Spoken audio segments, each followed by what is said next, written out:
Okay, and then I'm going to share my screen so you can see the beautiful visuals that go along with our journey today.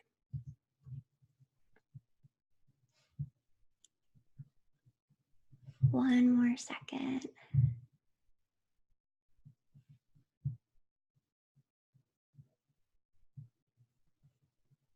Okay, beautiful. Well, a warm, happy welcome to this very special webinar called The 3 Steps to Avoid Overeating This Holiday Season. I am Jessica Procini, the founder and creator of Escape from Emotional Eating, and so excited to be here with you today to talk about this very, very common occurrence during the holiday season. So as I mentioned, I'm the founder and leader of Escape from Emotional Eating, and you can find me hanging out over at escapefromemotionaleating.com or even at Instagram at Jess Procini. I'd love to connect with you on there. But one of the most common questions that I get all the time is, how did you get into this work? How did you get into the work of emotional eating? And the truth is that I was an emotional eater. My earliest memory of emotional eating was from when I was 6 years old. I remember playing at a friend's house where my older brother was watching me. They were playing video games in the basement, and I remember sneaking upstairs to the cookie jar and pulling a chair up to the counter so that I could reach the cookie jar and putting my teeny tiny 6-year-old hand into that cookie jar and eating every cookie that there was in that jar. That is my earliest memory of emotional eating. And pretty much for the next 20 years, I was in a love-hate relationship with food. Especially as I got older, food was my safety blanket. After a long, stressful day at work, I would come home and go right to the pantry. I would fill myself with whatever considerably healthy food I could get my hands on, but I would still fill myself with food to numb how stressful and overwhelming I found my life to be. And this went on day after day after day. And like I said, for years, I was just in this love-hate war with food. I remember trying to talk to my friends about it at the time, but they just brushed it off. They were like, "Oh, Jessica, everyone does that," and would join me in this commitment to book a workout class and work it off. And I remember trying to talk to my partner about the craziness I felt around food. And he just would cock his head and look at me lovingly and say, "Oh, Jessica, I'll love you no matter what size you are," which is wonderful and what we all want our partners to say in that supportive way. But what really boggled my mind was, how could he love me when all I wanted to do was crawl out of my own skin? And I remember trying to seek professional support and therapists and experts, and they just wanted to write me a prescription for an antidepressant and send me on my way. I was already using food to numb myself. I didn't want to just replace one numbing agent with another. I didn't want to be numb anymore. More than anything, I just wanted to be at peace with food. I just wanted to use it normally. And it just felt so out of control at the time. And for a long time, I just really felt like my relationship with food was really holding me back. I felt like a shell of a human being. On the outside, everyone was like, "Oh, you seem like you have it all together. Like, what's the big deal?" But on the inside, there was something terribly wrong. I was constantly thinking about food. And I had this deeper inner knowing that, yeah, that's just not normal. Like, And I remember hitting this point where I just was starting to face this fact, like, maybe this is as good as it gets. Maybe my relationship with food is only going to get worse as I get older. And I remember really sitting with that possibility and being absolutely scared and just feeling like I didn't come this far in my life and in the world to only come this far. I knew there was so much more to me, to my relationship with food, and that diets and exercise and therapy were just not cutting it.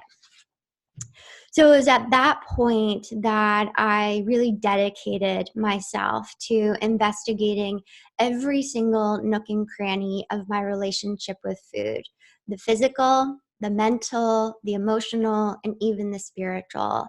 And what I found shocked me.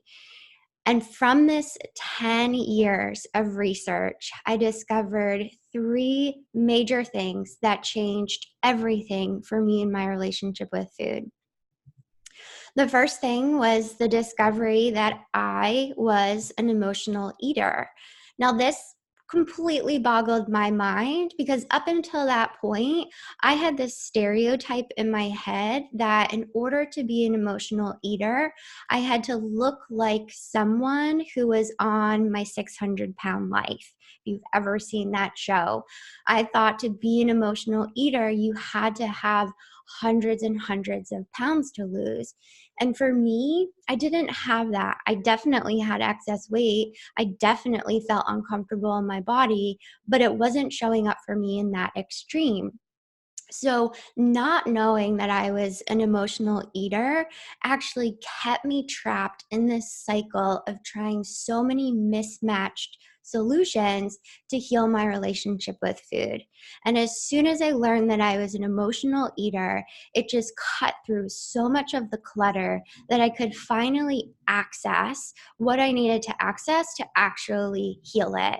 And the main thing that I learned was that emotional eating actually has very little to do with how much weight you have. You can be an emotional eater and have no weight to lose, and you can be an emotional eater and have weight to lose. It really isn't about the weight, it's about everything underneath what you're doing with food. And as I said, everything that I had tried in the past was a complete mismatch. And because it was a mismatch and I didn't know it, it just left me feeling like a failure. It really left me feeling like there really is something wrong with me because everything I was trying was not working. I couldn't stick with something for more than 2 weeks at a time. So it left me feeling like I just have to settle with this, which is the farthest thing from the truth. And finally, from that decade of research, what I discovered was that in order to be free from my emotional eating, I had to heal the roots.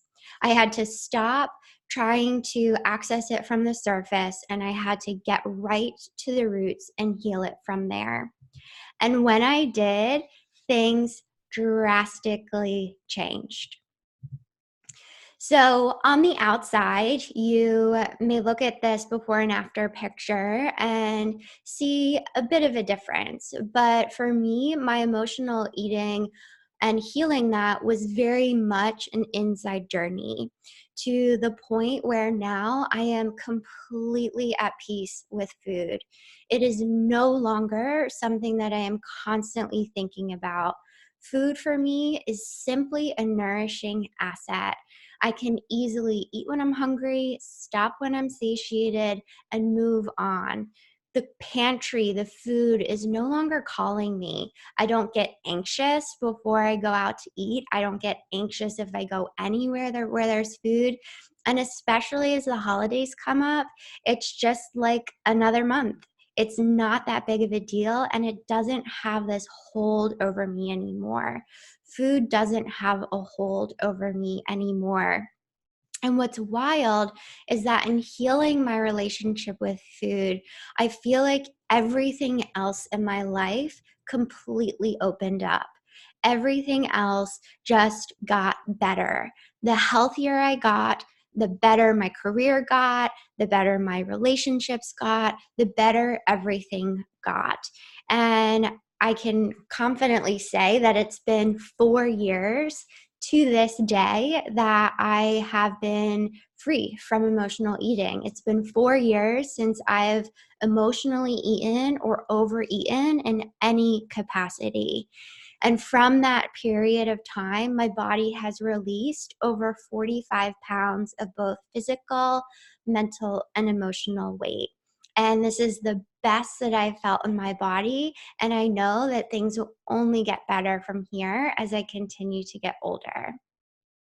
So, all of this is what I bring to my work today with my clients and even here in this workshop. So, it's what brought me to create Escape from Emotional Eating, because when I was in that deep, dark space of difficulty with my relationship with food, I just always knew something was missing. I'm not learning something. I'm not getting it. And now I talk to hundreds and hundreds of people who are just like me, who are like, I know it's not just as simple as eating healthy and working out. Like, there's something else going on. And that's what led me to create Escape from Emotional Eating, because at first I created it for myself. And then I knew that there would be other people who needed to know what I now know to set them free. So it's brought me to create my year-long programs and Escape from Emotional Eating, my retreats that I hold multiple times a year. It's led me to hold these workshops like we're in here today, and even to my newsletter that goes out every single week with inspiration, tips, and guidance to heal your relationship with food. So, if you would like to stay connected beyond our time here together, because we only have an hour, and I'm going to give you as much as I can in that hour, but know that today is just the first step. It's a really great first step in the direction to healing your relationship with food. But know that there's a lot more that goes into really being free and at peace with food. So if you'd like to stay connected, you can text on your phone the word escape to 33777. That's the word escape in all caps to 33777. And when you send this text over, it'll automatically keep us connected, and you'll continue to receive my support and guidance even beyond our time here together today. So again, that's texting escape in all caps to 33777. And I'm just in love with technology and how I can do things like this, that we can simply send a text message and stay connected. I think that is so cool. So, as I shared before, I'm going to give you as much as I can in this hour together. And we are here to talk about emotional eating and overeating, particularly during the holidays. And one of the things that I've really been thinking about leading up to this webinar is that how we do one thing is how we do everything. Meaning that even though the title of this webinar is about the holidays, and even though we will be talking about the holidays, how you eat during the holidays is actually a snapshot of how you eat every single day of your life. And a lot of people, when it comes to the holidays, freak out and go into chaos mode because things get really overwhelming. Food is everywhere. It can be a really chaotic, overwhelming time.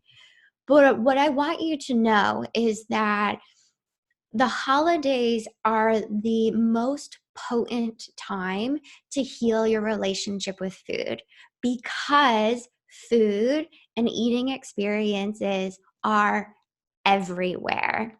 Most people, when they experience the holidays, they'll just completely disconnect and say, I will manage this in January.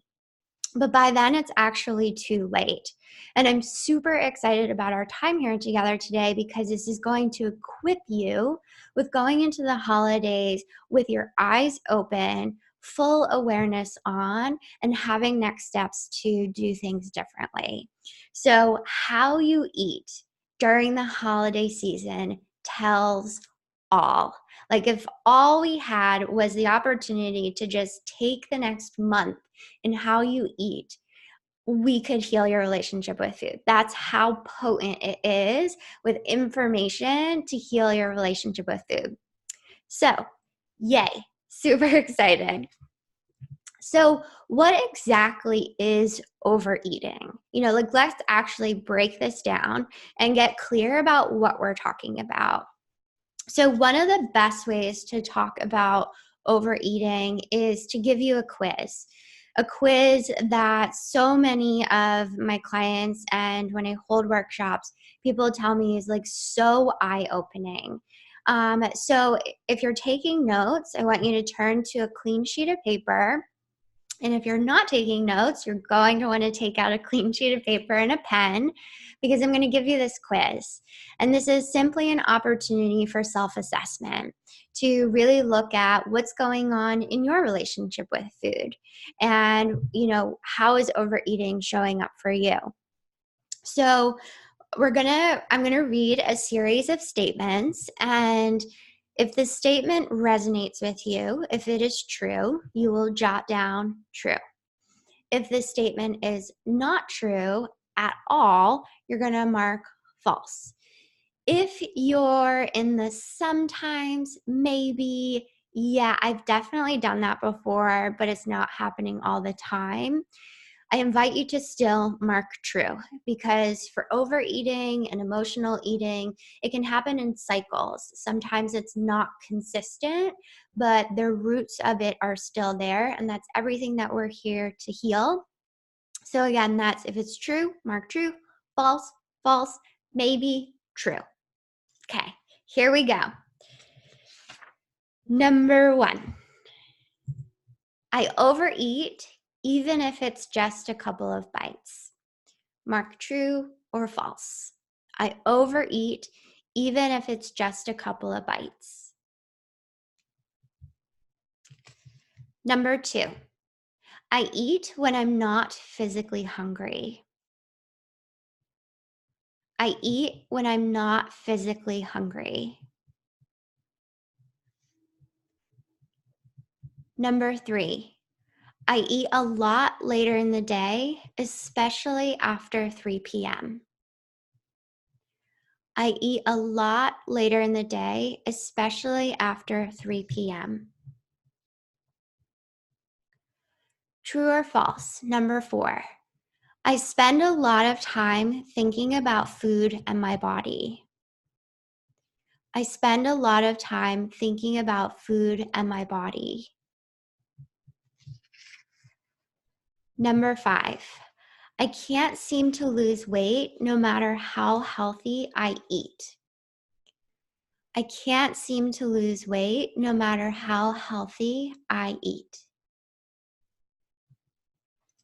Number 6, I feel like I can't trust my body or I'll lose control and eat everything.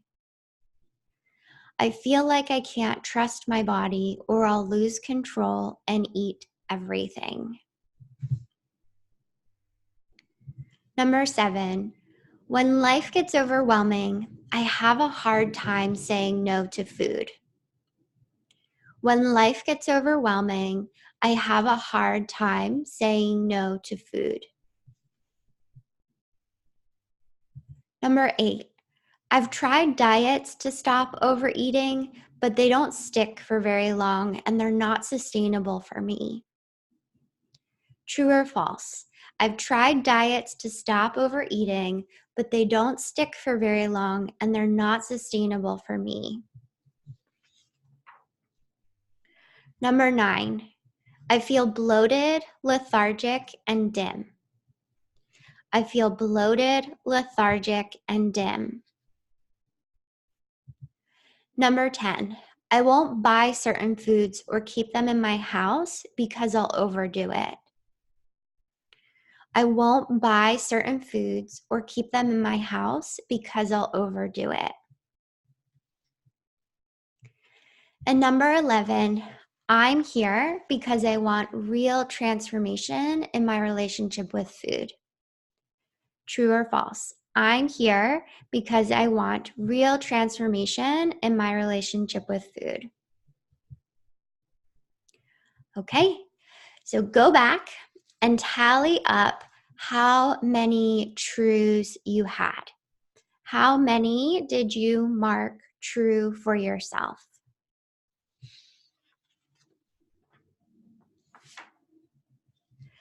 So if you answered true to more than 2, overeating is going on for you. And overeating and emotional eating are the same thing. So let's clearly define what emotional eating is. So emotional eating is using food for a purpose other than fuel. It is using food for a purpose other than fuel. And the same thing, if we just swapped out emotional eating with overeating, it's the same thing. Overeating is using food for a purpose other than fuel. Now, whenever I say this, whenever I say emotional eating is using food for a purpose other than fuel, I always get people saying, wait.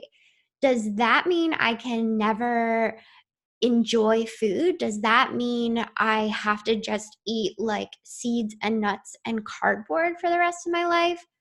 No. Because emotional eating has very little to do with what you're eating. You can overeat and emotionally eat healthy food too. It's no different on what you eat. Because emotional eating and overeating is everything about why you are eating. So emotional eating is not like, if you want to heal your emotional eating, it's not about never having a cookie, a cake, or, pizza ever again. That's not what it's about. It's about using food to nourish your body and saying yes to what serves you and no to what doesn't, and no longer using food as a way to hold you back, self-destruct, or go crazy about anymore. So emotional eating will not just go away from simply swapping out your cookies with a healthier version. It will not go away from swapping out cookies for carrot sticks, because it doesn't really have to do with food. Emotional eating is a symptom of a deeper issue. The analogy I love to always talk about is if you had a garden. And if you had a garden, you have the choice of whether or not to keep your garden up in 2 ways. You can weed your garden by just simply whacking off the weeds at the soil level, or you can weed your garden by pulling out the weeds from the root. Now, if anyone has ever gardened before, you know that pulling out the weeds from the root is so much easier because the weeds don't continue to grow back. And that's something that I learned from my own experience with emotional eating, is that if we don't pull it out from the roots, give yourself another stressful experience or another crisis in your life, and it'll just start the emotional eating cycle again. So that is why we have to pull it out from the roots, because anything else will not work. It just won't work. And this is why diets and meal plans don't work to really heal the roots of emotional eating, because they are simply surface approaches. Diets and meal plans simply focus on what you eat. But I can tell you that I have gone as far as hiring a private chef to cook all of my meals, including my snacks, thinking that that would be the way to heal my relationship with food. And when I had that chef and I had the beautifully prepared food, I would finish that beautifully prepared, nourishing chef meal and be right back into the pantry looking for something else to eat. So that was when it became very clear to me that it's not about the food, it's about everything underneath it. So, like I said, emotional eating is a symptom of a deeper issue, and you can't heal it with diets. Your Peloton will not heal your emotional eating. We have to get deeper than that. And another common question I get is, okay, so then what about therapy? Can therapy help me heal my relationship with food? And I speak directly from my own experience about this and spending over 932 hours on the therapy couch. I loved going to therapy. I think therapy is really great. I loved, going there, sitting on this comfy couch. They always had my favorite tea. I loved venting my feelings, talking about how I felt. But time after time after time that I would leave that therapist's office, I would go right back home and feel the pantry pulling me in. I would feel magnetized right back to food. And an hour later, I would be doing the same old compulsive behaviors with food as I was before I was in that therapy office. And from over 932 hours, I simply learned that therapy misses the mark. It's too general. A lot of times it just isolates and focuses on anxiety or stress, but does not connect it back to your relationship with food. So when it comes to therapy, again, it's just not enough to get to the roots and pull it out. So now we know what doesn't work. Let's talk about how to change this. Let's talk about how to start healing your relationship with food. So, one of the best ways to start is to simply look at what is going on. What is actually going on in your relationship with food? So, with your pen and paper, I want you to jot down, when was the last time that you emotionally ate? When was the last time that you used food for a purpose other than fuel? And maybe you simply think about, when was the last time that I overate? When was the last time that I know I wasn't hungry, but I was eating anyway? And I simply want you to jot down whatever you can remember about that experience. When was it? Where were you? What was going on for you at that time?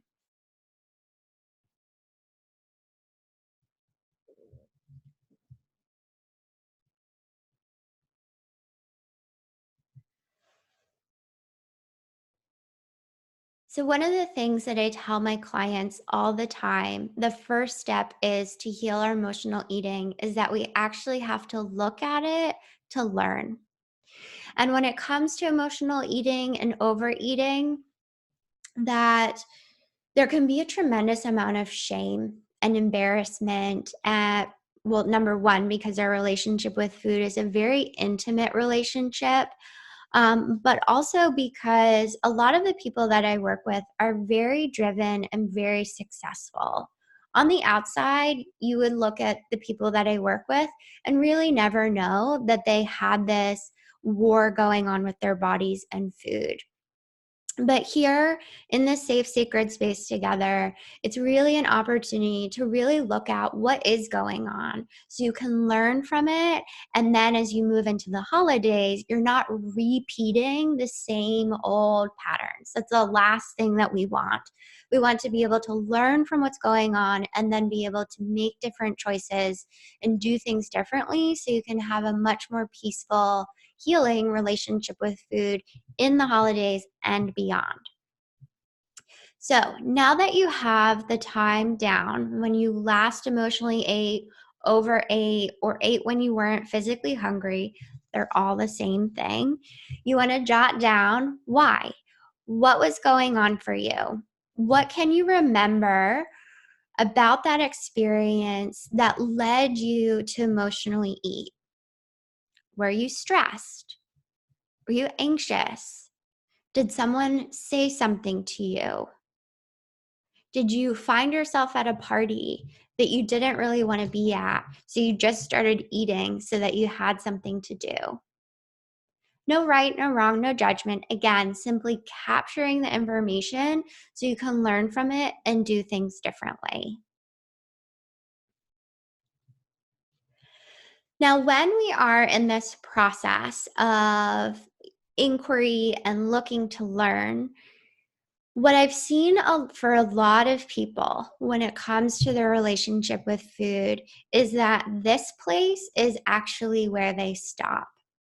That they enter this sort of zone of what I call I'm aware and I don't care.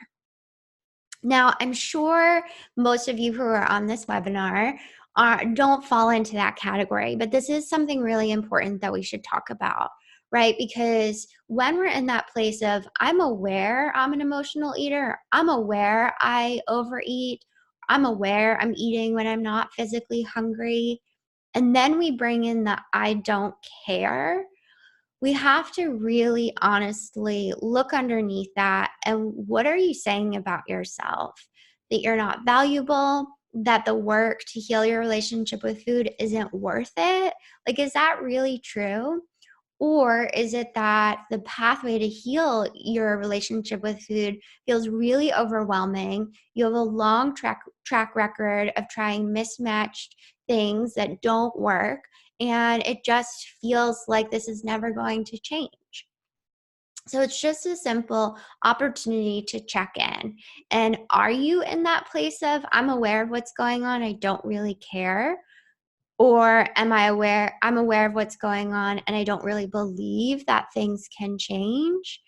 Because I stand here before you as that example that no matter how long you have been fighting with food, and no matter how deep or difficult, or even how not so difficult your relationship with food is, it is always worth the work. It is always worth going further and deeper to really look at and change what's going on. Okay, so from here, once we've looked to learn, the next step is to feel to heal. Yep, you probably are familiar with this from like social media and the internet and therapy, that you have to feel your feelings. And yes, that is an important part of the process. I will say that it's not the whole process, but it is an important part. That we cannot actually heal our emotional eating and overeating if we're not willing to feel. It's just part of what we need to learn in order to truly heal. So let's practice this together. Taking that example that you wrote down of the last time that you emotionally or overate, I want you to identify how you felt before you engaged with food, while you were eating, and then afterwards. How did you feel after the emotional eating experience? So it might sound something like, well, before I ate, I was anxious. While I was eating, it felt kind of good. And then I sort of went numb. And then after I felt really bloated, I had a bellyache. I just had to go and take a nap. I didn't really want to be around anyone, or I signed up for workout classes for the next week to try to work off what I ate. No right, no wrong, no judgment. Again, simply looking to learn and feeling to heal so that you can change. Then I want you to take it one step further and really identify, what did this emotional eating experience cost you? You want to think about time, right? Time is such a precious entity in our day, especially because I know you're super busy. but like how much time and energy went into this experience, right? How much time and energy did you spend feeling uncomfortable in your body, feeling guilty, bloated, lethargic? And if you were to really tally up that time and energy, if you had the chance to do it over again, what would you do with that time and energy?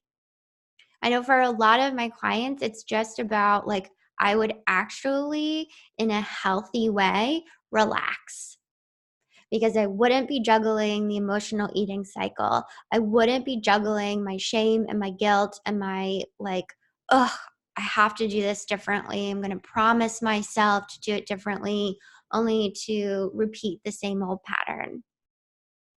And then it's really important to even look at, what is this costing you money wise?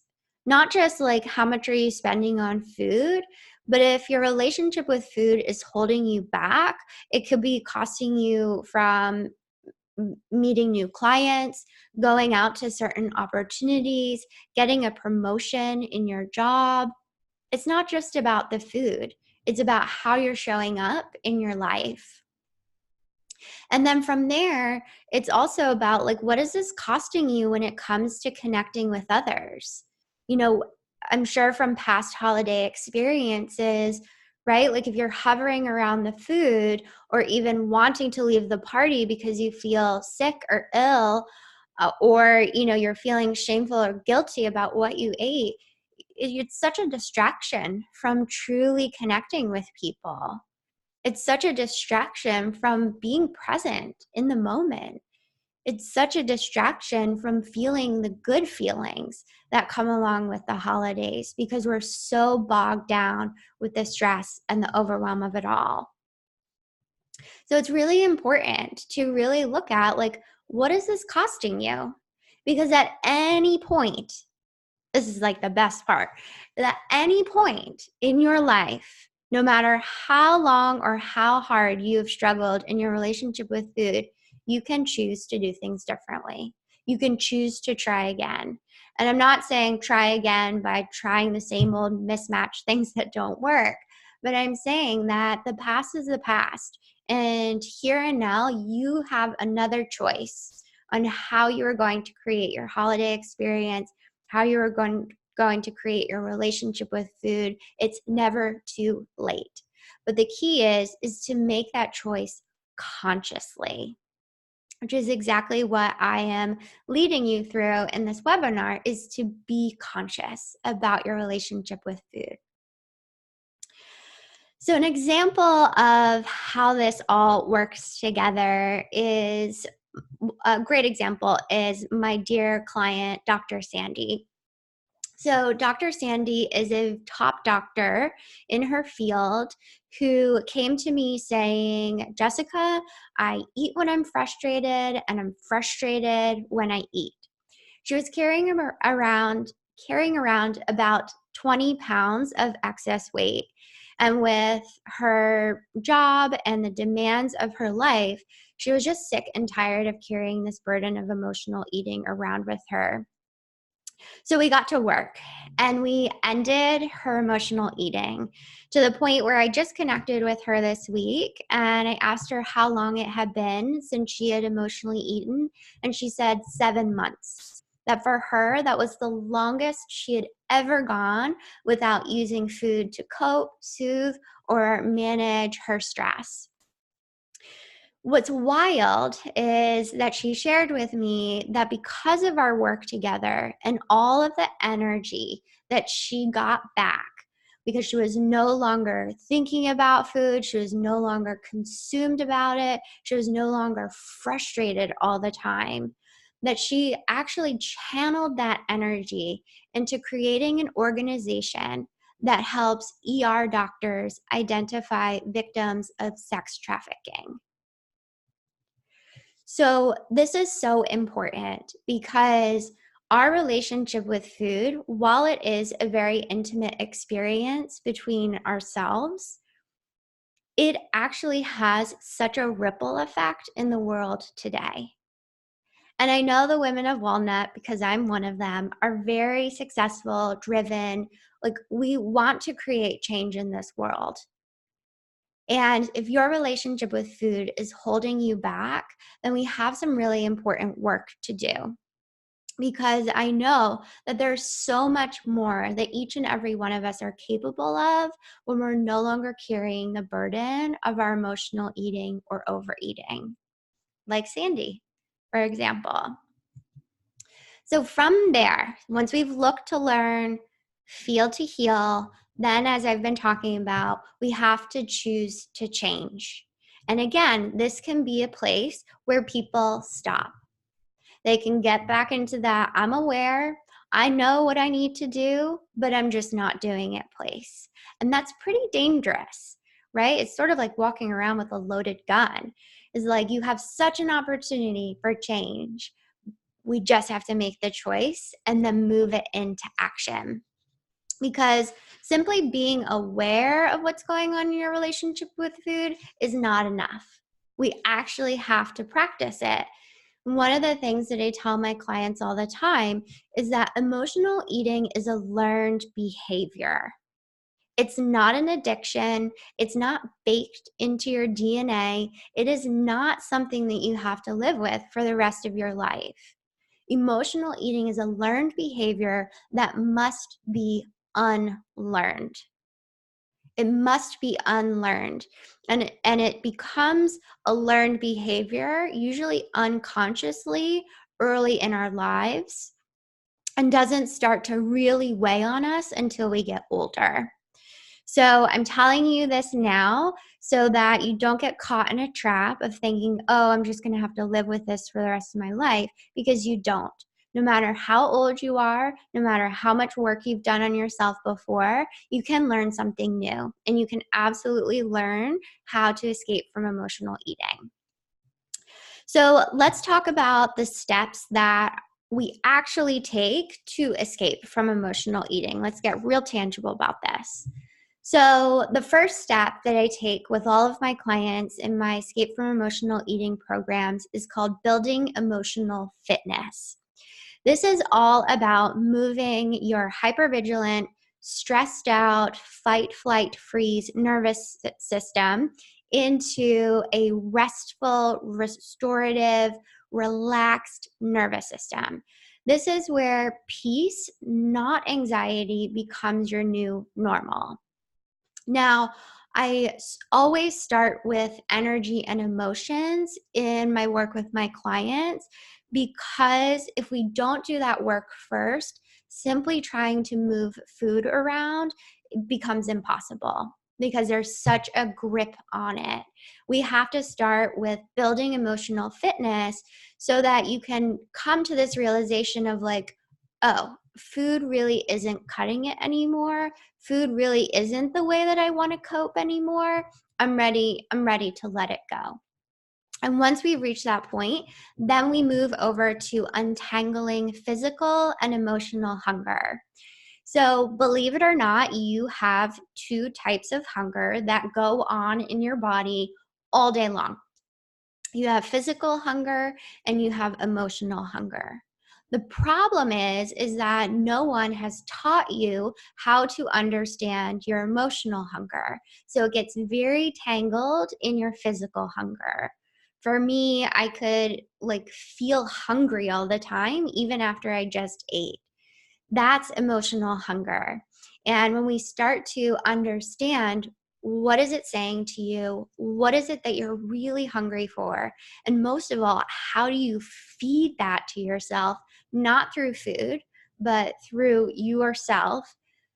That is where true freedom can come from. So once we've untangled your physical and emotional hunger, then it's about clearing out the mental junk food. So inner peace can be your new normal. There's so much mental junk food that happens for emotional eaters when it comes to food. I mean, let's be honest. How long have you been preparing mentally for what you're going to say or do, or who's going to ask you what when Thanksgiving comes? Have you already started rehearsing what you're going to say if someone's asking you why you're not having mashed potatoes? Right? That is like such an example of how much time and energy we spend in this mental junk food cycle around food. It's not necessary. It doesn't have to be that way. So clearing out the mental junk food is really about helping you stopping from thinking constantly about food so you can truly be at peace. Step 4 is one of my favorite steps. So, from over a decade of my research, I have identified the 4 roots of emotional eating. So, if we take that experience that you wrote down and we followed it all the way down to the bottom to the roots, we would find one or a combination of these 4 roots. I've come to know if these roots are not healed, the emotional eating cycle will continue. So, in our work together, step 4 is all about healing the roots of your emotional eating, pulling it out so that it's not growing back with another stressful experience in life, but you are pulling it out from the roots so you can truly be free. And that honestly is the way that I can stand here before you and say, I haven't emotionally eaten or overeaten in 4 years because the roots have been cleared out. It's not growing back. And the same can be possible for you too. So, because of our time here together today, I want to focus specifically on untangling physical and emotional hunger because I want to give you a tool that you can apply directly tonight, tomorrow, and Thanksgiving and beyond so that you can start to use this to experience freedom and peace with food during the holidays. So we're going to focus first on untangling physical and emotional hunger. And when we do this in my work, we use tools like honoring hunger and fullness. So for today, we're simply going to focus on the fullness part because overeating, fullness, it goes hand in hand. But know that there's a lot more to this process. I'm giving you just a snippet again because we just have a couple minutes left. But I want to give you something that you can apply today. But I teach the full 4-part series of honoring hunger and fullness in all of my programs and retreats. So if you are taking notes, you're definitely going to want to write this down. So when we are untangling physical and emotional hunger, we start with the fullness scale. And the fullness scale is simply a scale of 1 to 10. 1, 2, 3, 4, 5, 6, 7, 8, 9, all the way up to 10. And if you're joining me on the Zoom and you can see the visuals, I highly recommend that you really pay attention to the visuals during this part because it can really solidify what I'm sharing. So on the fullness scale, that 10 is a danger zone. That 10 is that place of Thanksgiving Day stuffed. That is where we've just really overdone it. We've all been there. We've all had that experience, right? Where your belly hurts. You're like, ooh, definitely ate too much. You might say, ooh, that food was really good and I ate too much. Doesn't matter. It's still overeating. So that 10 on the fullness scale is Thanksgiving Day stuffed. Where you want to start practicing, again, because emotional eating is a learned behavior that has to be unlearned, therefore requires practice. Where you want to practice landing is at a 7. A 7 on that scale of 1 to 10. And this is what I call eating for integrity. It is that sweet spot of satiation. It is that point where you feel physically satisfied. You are not still hungry. You are not restricting yourself, but you know that if you continue to eat, you would really be overdoing it. It's a balancing act. And a lot of people ask me, well, like, how do I know? How do I know what that 7 is? And I always respond with, like, in order to learn how to play baseball, you have to get on the field. in order to learn your 7 on the fullness scale, you got to get in the field. You got to practice. You got to be in the meal and asking yourself, well, how do I feel? Where am I on the fullness scale? Oh, I'm at a 4. Okay, let me keep eating consciously and let me check in again in a couple of bites, right? So tonight, when you're eating, you can ask yourself, where am I on the fullness scale? And allow your inner teacher, your inner guide, call it your intuition, your inner knowing, whatever that may be for you, allow that to respond. It may give you a solid number. It may give you a range of numbers. You may even see numbers, so to speak, on the movie screen of your mind. But trust yourself. This is how we start to build self-trust, is by checking in with yourself and then taking action from there. Now, one of the things you want to know is that anything less than a 7, right? If you stop eating at a 4 or a 5 or a 2, that is considered starving yourself. That is considered restriction. And that is not what I am suggesting at all. Because anytime that you withhold, anytime that you restrict giving yourself what you need, it will steal it in an unhealthy way. Let's even just use sleep for an example.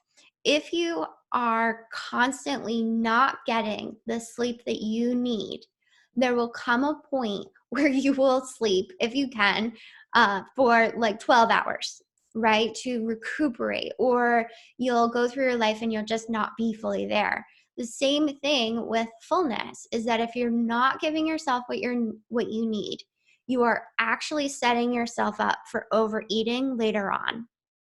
So the best thing that you can do is to really honor that 7, honor your integrity with yourself, with your body, and really honor your body. So as I shared before, this is a tool that requires practice. And this is something that I practice with each and every one of my clients on every single day of my retreats, called the Escape. This is why I have retreats with my clients, because it gives us the direct hands-on experience of actually changing your behavior with food. And I've had people come to my retreats who've been emotionally eating as often as every day, walk out of the retreat not emotionally eating for 2 weeks and beyond. So much can happen when we are in that practice together. It's sort of like going to the trainer or going to the gym and you having a trainer, right? Like when you have a trainer, you do the exercises so much better, so much easier. You push yourself so much further. The escape retreats are kind of like that. Much more restorative, of course, but they're like that trainer, right? We do these exercises together, so they're in your body, they're in your cells, and then when you go to parties, when you go to family dinners, when you go to gatherings, it's not such a heightened experience. You're not so anxious because things are going to be different, but you're like, I've done this, and not only have I done this, but I've done this with other people. And simply doing that with other people can really bring such a strong sense of confidence and even comfort to know that you're not doing this alone and that you can heal your emotional eating. So that direct hands-on practice is what always leaves each and every one of my clients deeply, deeply changed. So with all of that, we are rounding out our time together today. And as I shared, I tried to give you as much as I can in the hour that we had together, but know that there really is so much more to healing your relationship with food. That's why I want to invite you to a special session called an Escape from Emotional Eating Discovery Session. So this is a complimentary session, my gift to you. And this is a private one-on-one virtual connection, so over the phone, where you and I can connect one-on-one and I can hear more about your specific challenges in your relationship with food. This is where we'll get a really clear understanding of why your emotional eating hasn't been healed just yet, and we'll lay out best next steps so you are on that path to healing and you're not just settling into, oh, I'm aware and I just don't care. Right? So escape from emotional eating application.com is the website that you want to go to right now. Fill out that short questionnaire and submit it to me again right now, because there are only 3 spots for these discovery sessions. My schedule is super busy, but I love the Women of Walnut so much that I've opened 3 spots specifically for these sessions. Complimentary, again, my gift to you. So if you want one of these sessions, if you're like, yes, I am so done with emotional eating, go to escapefromemotionaleatingapplication.com. My fabulous team member Haley has also put the link in the chat box, so you can easily click there and it'll take you to the website and you can apply now. So this special session is really for you if you feel like you've hit your version of rock bottom with emotional eating. This is for you if you feel like if you wait, things will only get worse in your relationship with food. And this is also for you if you know that the holidays, like Thanksgiving, is next week. And even though this was great, you know that you're just going to be right back into those same old compulsive patterns with food. If that is you, go to escapefromemotionaleatingapplication.com, submit your application so we can connect and you can start your healing journey from emotional eating. I also have a very special bonus for the first 3 people who apply for a discovery session.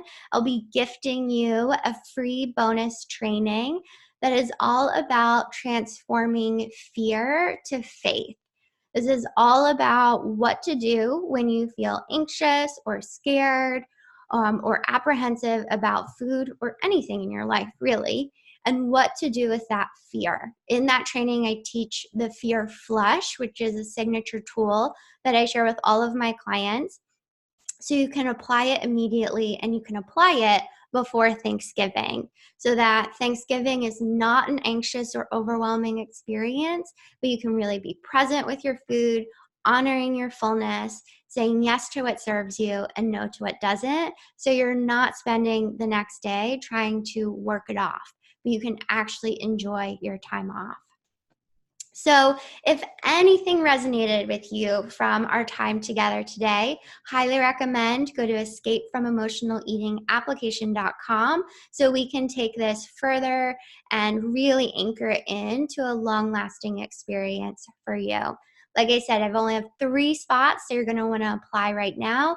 And those first 3 applications come in, get that special training so you can be free from food fear.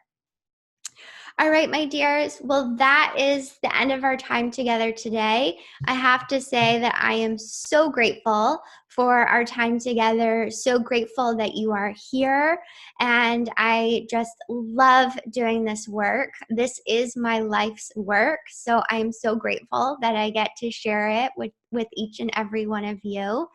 If you have questions, I will try to stay on the line and answer them. But if you have to get off to your next meeting, feel free to go. But I just want you to know how grateful I am for our time together today. And I am here. My door is wide open, happy and ready to serve and support when you're ready to be free from your emotional eating. All right, so let me try to exit out of this presentation so that I can see any questions that we have. No questions, just a thank you. You're so welcome. So grateful that we could be here together today. Take care, guys. Enjoy your holidays. I'll see you online. Sending you so much love. Happy Thanksgiving. Happy holidays.